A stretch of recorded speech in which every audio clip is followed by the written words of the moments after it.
All right, ready to dive into some serious mystery and intrigue. Always up for a good challenge. What have we got? We're cracking open Dan Brown's Inferno for this deep dive. You know it's going to be a wild ride. Through art history, secret societies, the works. And this time, we're headed to Italy. The perfect setting for a Brown thriller. Right. So what makes Inferno so captivating? It's not just the mystery, it's Brown's signature style. He's a master of weaving in real historical figures, actual artwork, famous landmarks. It's like he's saying, hey, this stuff you learned about in school, it's not just facts and dates, it's a clue. Exactly. It's called transmedia storytelling, and it makes you feel like you're not just reading a story, but living it. Like you're right there in Florence with Robert Langdon, trying to solve the puzzle alongside him. Speaking of Langdon, he's back, and this time, he's facing his biggest challenge yet. Amnesia. Of course. Yeah. It wouldn't be a Dan Brown novel without a healthy dose of amnesia, right? Right. The man wakes up in an Italian hospital, head wound, no memory, and a biohazard container chained to his leg. Classic Brown. You can't make this stuff up. What's in the container? It's not a weapon or a deadly virus. It's a modified version of Botticelli's map of hell. Okay, that's interesting, but why? Why is that so important? Because it's not just any copy of the map. It's been rearranged, the circles of hell shuffled like a deck of cards. Intriguing. What does it mean? It leads to a hidden phrase. Cerca trova. Which means? Seek and find in Italian. And it's not just on the map. Langdon keeps seeing visions of this silver-haired woman repeating the same phrase. Ooh, spooky. Okay, so we've got amnesia, a mysterious map, and cryptic visions. What else you got, Brown? Just a little art theft to spice things up. Art theft. What was stolen? Only the death mask of Dante Alighieri from the Palazzo Vecchio. No way. Dante's death mask. The one and only.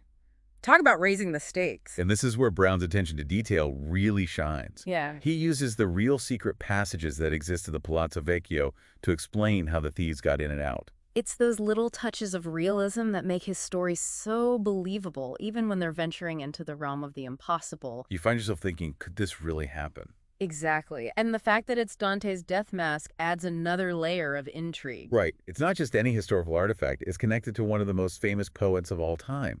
And get this, they discover a hidden spiral poem inside the death mask. A poem. Inside the mask. Words twisting around the inside, and they're not just any words. They connect directly to Dante's Inferno and hint at a hidden danger. It's like a code within a code. Brown loves those layered mysteries.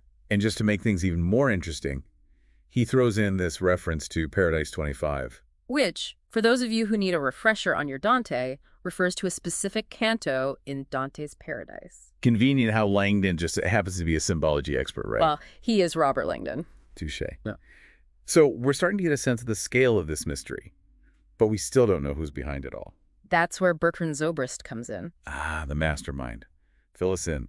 Who is this guy? He's a controversial geneticist, brilliant but troubled. Sounds dangerous. Oh, he is. He's obsessed with overpopulation, believing it's the biggest threat to humanity. So we've got a kidnapped professor, a modified map from hell, a stolen death mask, and a scientist who might want to unleash a plague on the world. Did I miss anything? You've pretty much summed it up. It's a lot to process, and we're just getting started. Right. And remember, Langdon is still suffering from amnesia, so he's trying to prevent a global catastrophe while also trying to remember who he is and why everyone's chasing after him. It's like trying to solve a puzzle while missing half the pieces. Speaking of missing pieces, who is Sienna Brooks? She's the doctor who gets caught up in all of this. Caught up is an understatement. She becomes Langdon's partner in crime, his confidant, his love interest. Well, let's not get ahead of ourselves. Their relationship is complex, to say the least. Okay, but you can't deny the chemistry there. There's definitely something going on. But more importantly, Sienna is brilliant and resourceful. She's a valuable ally for Langdon. That she is. She helps him navigate the clues, dodge danger, and ultimately confront Zobrist. But she's also got her own secrets. Everyone has secrets in this story. That's part of what makes it so compelling.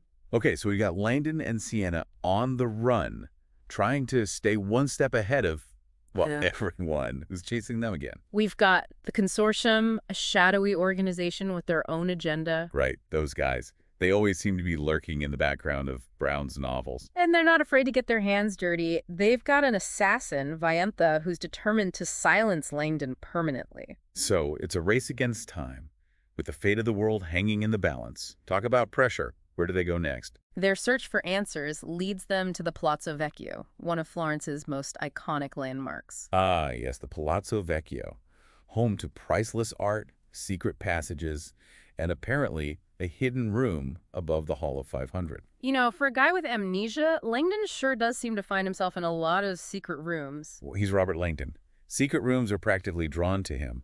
But what's so special about this particular room? Inside, they find architectural models, a miniature version of Florence. Okay, I'm not sure I follow. Why would someone build tiny models of Florence and hide them in a secret room? That's the question, isn't it? And this is where Brown's genius for symbolism really comes into play. Because, of course, there's always a deeper meaning. Always. Remember the reference to Paradise 25? How could I forget?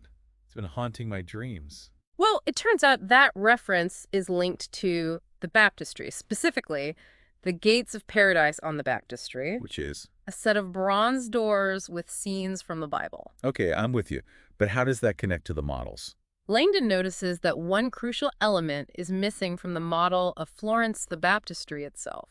So he realizes that the clue, Paradise 25, isn't just a reference to Dante's Paradise, it's pointing to a real-world location. Exactly, the baptistry in Florence. But getting there is no easy feat. Not when you've got a relentless assassin on your tail. True that. So they have to navigate this creepy, crumbling attic space, all while trying to avoid becoming Vienta's next victim. It's a tense sequence, full of suspense. They're surrounded by fragile, centuries-old architecture, and one wrong step could send them plummeting through the ceiling.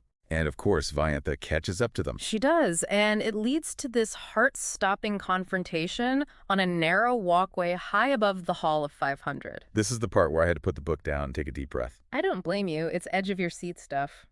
Vienta has Langdon cornered, and it seems like it's all over. But Sienna saves the day.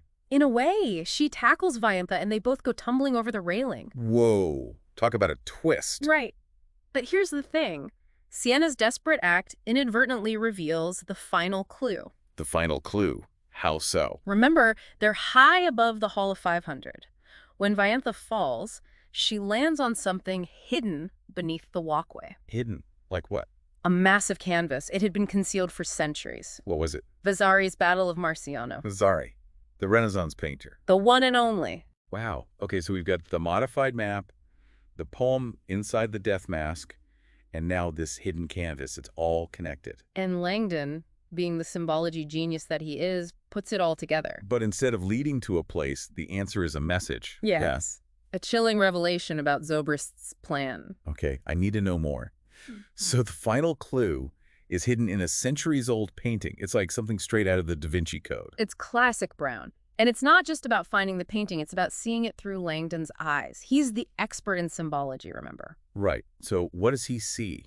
What's so special about this Battle of Marciano? He notices specific details in the way the soldiers are positioned, the way their weapons are arranged. It's like those hidden image puzzles, Yeah. where you have to find the hidden object within the larger picture. Exactly. And the hidden message in this case, cerca trova. No way. The same phrase from the map and the visions. The one and only. So it's like this recurring motif, this mantra that keeps popping up throughout the story. It's guiding Langdon, leading him closer to the truth. Okay, but what is the truth? What is Zobrist really up to? Well, Langdon remembers a line from the spiral poem, "The truth can be glimpsed only through the eyes of death." Ooh, that's ominous. It is, isn't it? And at first, he thought it was metaphorical, but then he starts thinking about the studiolo. The room where the Dante death mask was kept. Right. It was designed as a cabinet of curiosities, and one particular object comes to mind, Damien Hirst's For the Love of God. The diamond skull. Exactly. A platinum cast of a human skull encrusted with diamonds. I remember that. It's both beautiful and kind of creepy at the same time. Exactly. And here's the connection. The lower jaw on the skull is removed, so you can see right inside. Wait, I think I see where you're going with this. Langdon realizes the death mask itself could be like that skull, a container for something hidden within. And he's right, isn't he? Of course. He examines the mask and finds another message inscribed on the inside, a continuation of that spiral poem. This is blowing my mind. What does the poem say? It's full of symbolism, but the message is clear. Zobrist has created a bioweapon, a virus designed to wipe out a significant portion of the world's population. He's going to unleash a plague. He believes it's the only way to save humanity from itself. That's insane. Extreme, yes. But Zobrist is a man of extremes. Where is this virus hidden? In the Basilica Cistern, in Istanbul, Istanbul. Why Istanbul? Zobrist was obsessed with symbolism. Istanbul, a city that straddles two continents, represents the interconnectedness of humanity. It's a powerful symbol for his message, that this virus, this plague, is a global threat. So it's a race against time to stop him. But Langdon and Sienna are still in Italy. They're going to Venice, following the wrong trail. They're doing the best they can with the information they have. But it might not be enough. And that's the brilliance of Dan Brown's writing. He keeps us on the edge of our seats until the very end. This deep dive has been quite the ride. We've explored art, history, secret societies, and the ethics of science. And we've only scratched the surface of Inferno. There's so much more to uncover, so many layers to this story.